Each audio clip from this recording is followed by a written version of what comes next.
தமிழ் உள்ளங்கள் அனைவருக்கும் இனிய வணக்கம். இது உங்கள் தமிழ் ஸ்டோன் சேனல். புதுச்சேரியை சேர்ந்த மாணவர்கள் எம்பிபிஎஸ் படிக்கணும் அப்படின்னா நாம் என்னென்ன விஷயங்களாக செய்யணும், இனிஷியலாக நம்ம எப்படி எம்பிபிஎஸ் படிக்கிறதுக்கு உண்டான முயற்சிகள் எடுக்கணும், அதற்கு உண்டான ஃபஸ்ட்டு ஸ்டெப் என்ன அப்படின்றத இந்த வீடியோவில் நம்ம பார்க்க போகிறது. ஸோ இது பார்த்தீங்கன்னா ஏற்கனவே எழுதி முடித்து எம்பிபிஎஸ் எழுதி முடிச்சுட்டு நீட் எக்ஸாமில் அதிக மதிப்பெண் எடுக்கலை, ஆனால் அதுக்கப்புறம் நான் திரும்பி ரிப்பீட் பண்ணுறன்ற மாணவர்களுக்கு இது புதுசு கிடையாது. அவங்க கரெக்டாக பண்ணிவிடுவாங்க. புதியதாக இந்த வருடம் +2 முடிச்சுட்டு +2 எக்ஸாம் இப்போ நடந்துட்டு இருக்கு. உங்களுக்கு தெரியும், ஸ்டேட் போர்டு எக்ஸாம் ஸ்டார்ட் ஆயிடுச்சு. சிபிஎஸ் ஆல்ரெடி நடந்துட்டு இருக்கு. இந்த +2 முடிச்சதுக்கு அப்புறம் நம்ம எம்பிபிஎஸ் படிக்க போறோம்னு முடிவு பண்ணிட்டீங்கன்னா ஃபர்ஸ்ட் நீங்க செய்ய வேண்டிய வேலைகள் என்ன, புதுச்சேரியை பொறுத்த வரைக்கும் என்னென்னலாம் பண்ணலாம் அப்படின்றது. ஃபர்ஸ்ட் நீங்க புதுச்சேரியா இருந்தாலும் த்ரோட் இந்தியா முழுக்க எங்க நீங்க வசிச்சாலும் எம்பிபிஎஸ்னா ஃபர்ஸ்ட் செய்ய வேண்டிய விஷயம் என்னன்னா நீட் எக்ஸாம் அப்படின்றத எழுதணும். இந்த நீட் எக்ஸாம் அப்படின்றது இந்த வருடத்திற்கு நமக்கு இன்னுமே அப்ளிகேஷன் ஓப்பனில் தான் இருக்கு. அப்ளை பண்ணுறவங்க அப்ளை பண்ணிக்கலாம். மார்ச் 8ஆம் தேதி லாஸ்ட் டேட் இருக்குது.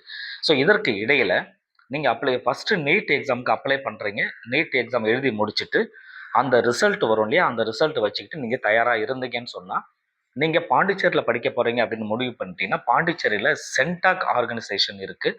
இந்த சென்டாக் அப்ளிகேஷன் ஓப்பன் பண்ணுவாங்க. எம்பிபிஎஸ்க்கு அப்ளை பண்ணுறவங்க அப்ளை பண்ணலாம்னு சொல்லி அவங்க அப்ளிகேஷன் ஓப்பன் பண்ணுவாங்க.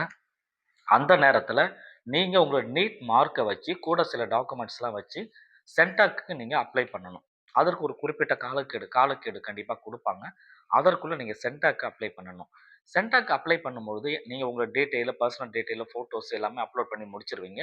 உங்களுடைய மதிப்பெண் அப்படின்றதையும் கொடுத்துருவீங்க. நீட்டோட ஸ்கோர் என்ன, நீட்டில் என்ன ரேங்க் எடுத்திருக்கீங்க, எல்லாமே நீங்கள் அப்ளிகேஷனில் கொடுத்துருவீங்க.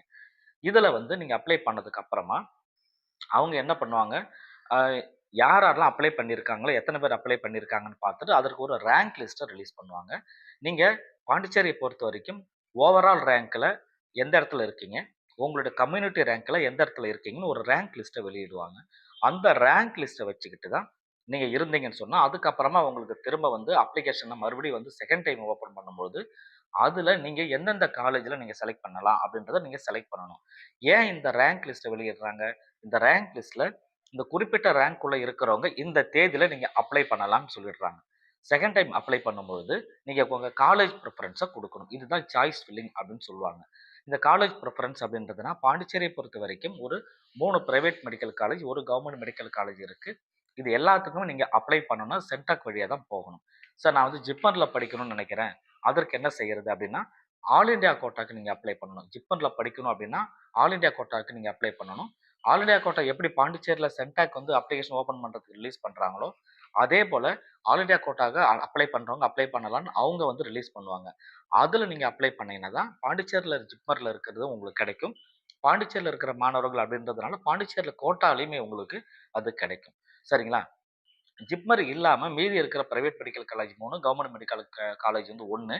இதில் நீங்கள் படிக்கிறதுக்கு இப்போ நான் சொன்ன முறைகளை நீங்கள் கண்டிப்பாக ஃபாலோ பண்ணணும். இப்படி பண்ணும்பொழுது நீங்கள் அப்ளை பண்ணி முடிச்சிட்டீங்க. உங்களை காலேஜ் ப்ரிஃபரன்ஸ் நீங்கள் கொடுத்துட்டீங்க. ஃபஸ்ட்டு எனக்கு கவர்மெண்ட் மெடிக்கல் காலேஜ் ஐஜிஎம்சி தான் வேணும். அது கிடைக்காத பட்சத்தில் எனக்கு மணக்குள நாயர் கொடுங்க. அது கிடைக்காத பட்சத்தில் எனக்கு பிம்ஸை கொடுங்க. இது கிடைக்காத பட்சத்தில் எனக்கு வெங்கடேஸ்வரா கொடுங்க அப்படின்னு சொல்லி காலேஜ் ப்ரிஃபரன்ஸ் லிஸ்ட்டை நீங்கள் செலக்ட் பண்ணிவிட்டு அப்ளை பண்ணி முடிச்சிடணும்.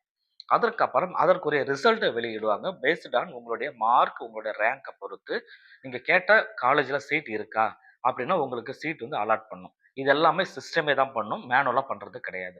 உங்களுக்கு கேட்ட மதிப்பெண் நல்லா இருந்ததுன்னா கவர்மெண்ட் காலேஜ் சீட் அலாட் பண்ணிச்சுன்னா உங்களுக்கு அலர்ட்டட் லிஸ்ட்டு கொடுத்துருவாங்க. உங்களுக்கு கிடைச்சிருக்குன்னு சொல்லிட்டு குறிப்பிட்ட தேதியில் போய் ஜாயின் பண்ண சொல்லுவாங்க. அப்போ போய் நீங்கள் ஜாயின் பண்ணிக்கலாம். இதே போல் தான் ப்ரைவேட் மெடிக்கல் காலேஜ் அந்த ப்ராசஸ் நடக்கும். ஸோ இது ஏன் நான் சொல்கிறேன் அப்படின்னா, இந்த ப்ராசஸ் நீங்கள் தெரிஞ்சுக்கிட்டீங்கன்னா இப்போ எழுத போகிற நீட் எக்ஸாமில் அதிக மதிப்பெண் எடுக்கணுன்றது உங்களுக்கு புரியும்.